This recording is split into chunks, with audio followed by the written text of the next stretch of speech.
Am I the a-hole for not quitting my job over a colleague's crush?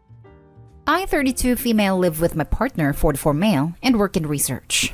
My primary colleague, 30 male, and I have worked together for about 2 years on a major project involving significant intellectual and labor contributions from us both. The project is expected to span at least another 2 years and is vital to both of our careers. Not long ago, my colleague confessed to me that he is, and has been, infatuated or in love with me for pretty much the duration. It took place via a long email that was written after an evening of drinking. This was totally unexpected, but in retrospect there may have been some signs, but nothing that wouldn't just as easily be accounted for by a considerate personality. Shortly after this confession, I came to my husband with the issue. I wanted to get his advice about the situation, and showed him the drafts which I'd composed to organize my thoughts on the matter. They stated unequivocally that I'm not interested in a romantic relationship, and hope these feelings won't complicate our work together. I was again surprised at my husband's reaction. He seemed offended, to think I must have invited my colleague's affections, and that I should immediately quit my job, as in put in notice tomorrow. I was so taken aback that my immediate reaction was to laugh/snort at a suggestion, which was probably a mistake. That would be utterly disastrous for my career, and isn't an option I'm willing to consider. I'd greatly prefer the entire scenario had never happened, as a difficult and lengthy project hangs in the balance. But I have no real concern at this point about my colleague forcing the issue or letting it compromise our work. It seemed like an intoxicated getting my feelings off my chest. I'll need to put a lot of thought and caution into how I proceed with the work dynamic. But abandoning our project isn't even on the table. About a week has passed and my husband has been alternating between irate and a silent treatment, and suggested several times that I should move out of the house to be with my new spouse. Today I swung by the house on my lunch break, and found the locks changed and my luggage on the patio, and I have been blocked on his work number and cell. Obviously, he cannot possibly intend for me to really move out, and is just pulling what I absolutely believe to be an a-hole-ish power sulk. But seeing how seriously he's taking this has my doubts up. Maybe I was ultimately too uncompromising when I refused to even entertain quitting my job for the sake of conversation and his feelings, and to shut the idea down so abruptly. Am I the a-hole? Now for the top comments before reading the little updates. Not the a-hole. Your husband, on the other hand, he is totally the a-hole. He seemed offended to think I must have invited my colleague's affections and that I should immediately quit my job. Because obviously the only reason someone could possibly have a crush on you is because you have instigated it. Who's on the house? Can't just chuck your stuff out. That's a great conversation to have with a lawyer. House is actually in my name, inherited from my dad before I married. The luggage I packed contained only some random things, a couple of suits, miscellaneous items from my nightstand. This makes me believe he's just chucking an outsized tantrum instead of expecting me to actually vacate. But you've brought up some good points. I know it's hard to face, but I suspect he actually does, if he's gone to the lengths of changing the locks and packing up all your stuff. But if this is how he acts over you refusing to ruin your life over something so minor though, you're probably better off without him. If you do talk to him again, which you absolutely shouldn't unless it's with police present or through a lawyer, do not leave your job for him, no matter what he says. Almost every abusive relationship starts with a man convincing the woman to leave her job. My horrible ex tried it, and thank God I didn't because it was my lifeline, and this behavior has mistreatment written all over it. Find a place to stay that he can't possibly know about and get a lawyer. Change any passwords he would know, especially anything tied to money or credit. Check with a lawyer before doing this with joint accounts though. Keep a charged cell phone on you at all times. Make sure a trustworthy person knows where you are, and consider getting some kind of self-defense tool. He may go insane when he realizes you're actually leaving and not begging for him back. Not the a-hole, obviously. He's actually in for a rude awakening if he tries to kick her out. His name is not on the house. It's her house she inherited. He has no stake to it and legally can't evict her. She can evict him though. He's throwing a tantrum because a coworker has a crush that clearly is not returned at all. And a good husband would never ever demand his partner to risk their entire career over this. I'm sure Opie knows how to handle her workplace stuff, so he needs to cool it. Though Opie, I agree with this. You need a lawyer, and to take some self-defense classes. Not just because you're a tantruming husband, it's a good idea to have the courses anyways. just in case the crush goes sideways, etc. Please be careful. Also, OP, not today haul. Your husband needs help desperately though. He is showing signs of abusive behavior. And now for the updates. Hubby called me. Long story short, he's been extremely anxious each day when I leave for work, and buckled from that pressure today. I'm welcome back home once I've quit my job, which is obviously still unacceptable. I am considering taking a week of accrued paid leave, which will hopefully result in an adult conversation with husband, as well as coming to a decision about how to best handle colleague. That failing, I'm hearing the word lawyer loud and clear throughout these comments. I'm grateful for all of the support and perspective. Update 2. I ended up calling my sister 38 female, something I avoided initially because I didn't want to stir the pot by involving family members who are already disliked by husband. I'm currently with her and cousin 35 male, who are both supportive. Our plan is to call a locksmith tomorrow to regain access to the property. Husband can ruminate with friends or at a hotel for the present, and for cousin to collect some important things of mine from the house, and for me to stay with my sister for a few days while I take a hard look at my situation and options.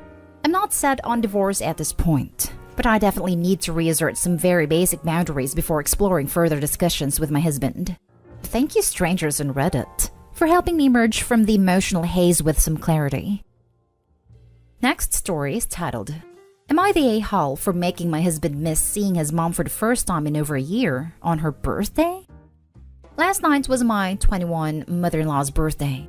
She is 65 and healthy, but my husband 23 hasn't seen her since the beginning of the pandemic. This is important to know. I'm 34 weeks pregnant and also healthy. But last night, I was feeling particularly emotional and physically in pain from working. I'm working from home until my due date, but my boss made me go in to make copies, and that turned into a half-day event. By the time I got home, I was exhausted and in need of a massage. My husband was on his way out of his mom's dinner, and he was expecting me to meet him there. He was disappointed when I told him I wasn't going to go, but he understood.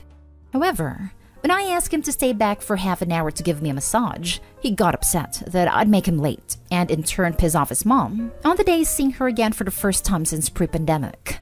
So I suggested I get a massage from our mutual friend, my best friend's boyfriend, who is a massage therapist in training. But there's a tiny bit of history between us, so my husband didn't like that either. So to quicken the recount, we argued. He ended up being late. And after his mom called and he blamed me for his being late, which resulted in me getting lectured by his mom, I told him to stay home and take care of me, or he'd have to start paying his own phone bill. I pay his. He did it, but then slept on the couch that night. Didn't speak to me at all today. And tonight when I returned from making more copies at the office, he'd claimed the bedroom, leaving my stuff for sleeping on the couch. About an hour before writing this, my sister-in-law, 30s, called and yelled at me for not letting my husband go to the dinner. He'll be able to see his family, including his mom, whenever now that she's vaccinated, but he missed out on the family reunion experience of the dinner. But I literally just needed some TLC. So, am I the a-hole? Now for the comments before the little update. You're the a-hole. There's a time and a place for needy behavior. That time ain't it. Why couldn't the massage wait till later? You also blackmailed him into staying home, not to mention the weird threat to invite an ex over. You're the a-hole. No one's mentioning the whole guy who she has a tiny bit of history with thing, which is such a weird manipulative card to play. You're the a-hole. Time to grow up before your baby comes. You're acting manipulative, immature, and honestly are toxic as hell. Seriously. You said you'd get a massage from a guy you have history with? What? You made your husband stay home to take care of you and threatened to not do something for him if he didn't? You are legit toxic, and I wouldn't be surprised if he does leave you behind after that psycho bullcrap. I'm fairly certain that this is the first Reddit post that has actually gotten under my skin. I don't think I'll be able to add anything new to the conversation here, but I'll give my 2 cents. First, you obviously think you're hot shot if you think that you have the power to threaten a grown man by not paying the phone bill. Providing phone service is a responsibility given to you in this relationship, and you don't get to just shrug your responsibilities because you don't get a damn massage. It's a stupid threat anyway. The man can go and get his own phone if he wanted to. It seems he comes from a family with a backbone. Second, get the hell out of here with this inviting your ex over to give you a massage. Pregnant or not, the man is right to have to put her ass on the couch. That is one of the most disrespectful, immature things I heard in a while. I hope you take a good long time to flip the roles and put yourself in his shoes on that one. Third, I understand in sickness and in health, but he's not your nanny. If you're all tense, take an Epsom salt bath or something. It's fine if you're tired and want to stay behind. His mommy has been there, and I'm sure would understand. Let him go eat dinner with a woman who chose to make her life about him. Good on her and her daughter for calling you out on this. You're the a-hole. I wouldn't be able to talk to you for at least a week. And now for the little update. Info. I don't know if it matters, but the history I'm referring to with my friend's boyfriend is a one-sided crush on his side. He confessed his like for me a couple years ago, and my husband hasn't gotten over it. So it's very obvious I'm the a-hole. I mentioned my friend's boyfriend because I'd mentioned the idea before during a regular conversation, and he didn't take a pause. This is a friend that's around often, so there's comfort between all of us. But I understand that it struck a nerve for him. I also understand that my being pregnant doesn't give me the right to manipulate or financially abuse him. I could have and should have waited. I just got off the phone with my mother-in-law, and I apologized, which she accepted. My husband did tell her that I threatened his phone, but I told her. That earned me a lecture, but I took it. I also called my sister-in-law, but she didn't answer, so I left a voicemail asking her to call back. My husband left this morning to go pick up our crib from a friend, and he asked me not to come with him, even though I was supposed to. So when he gets back, I will apologize for my abusive behavior. I knew that was being harsh, but I thought it was warranted. And now I see that it was just abusive. I don't intend to be, as I really do love my husband. I'll do better. Someone in the comments suggested planning another dinner, so I'll talk to him about that too. Final edit. I'm seeing a lot of criticism towards my mother-in-law and sister-in-law for lecturing me. In their defense, I've known them since I was a child. My husband and I were best friends before spouses, and we spent a lot of time together. So my sister-in-law sees me as more than a sister by law, and same with mother-in-law. Some of this was happening before my relationship, but it's mostly always been acceptable. Now for the next story. Am I the a-hole for not having sympathy for my fiancé? My fiancé sprained his ankle rather badly at work about a week and a half ago. He has been told to use the RICE method: rest, ice, compress, and elevate. He refuses to do this, or do anything to help his ankle heal. Instead, he insists on putting full weight on it, doing nothing to stabilize it, and having this attitude of, I don't need to do all that, it won't help me anyway. My fiancé is now groaning with pain, and very noticeably limping with every step, and can barely go up and down the stairs.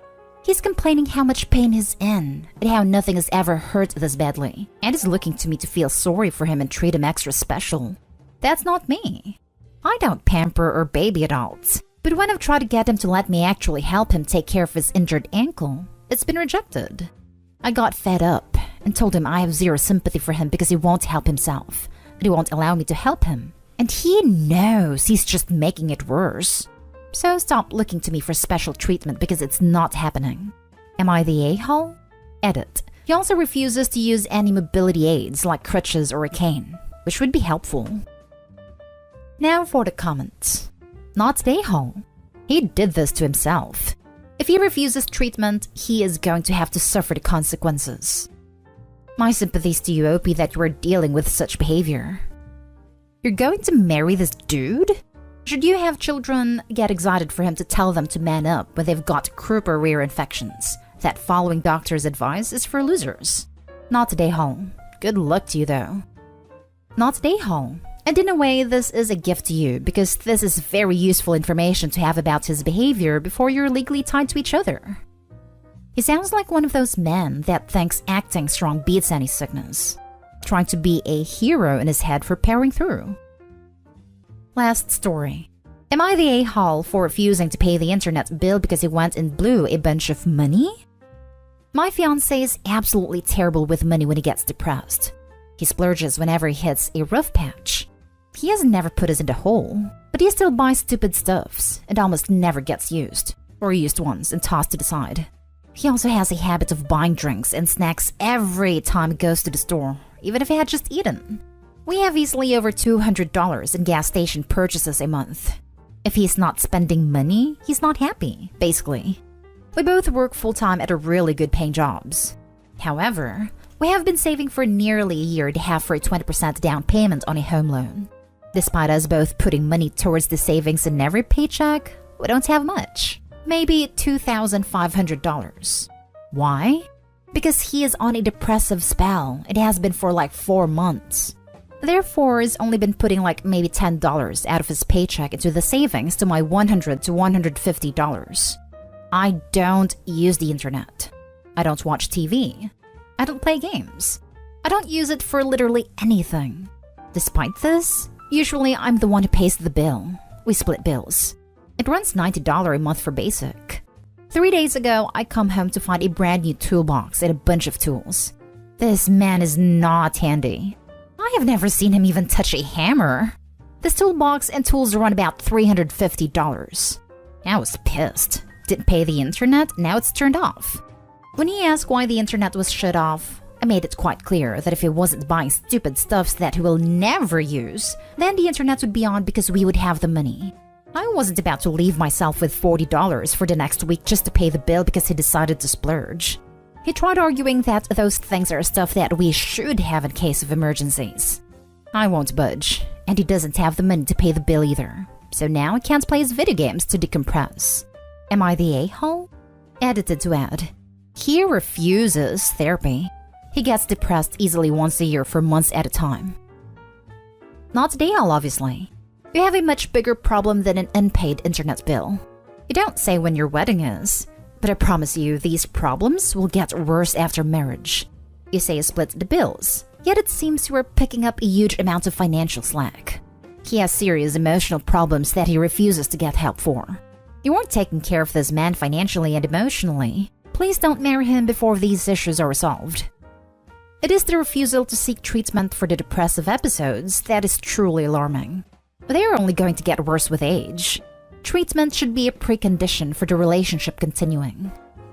Not today, home. Don't marry someone who you don't trust to share financial responsibility with. I'm curious. How did he save up the money to buy you a ring to propose with? He wasn't depressed at that point in his life. That was 2 years ago before we started saving for a home loan. It's a very simple ring. I think it only cost like $300.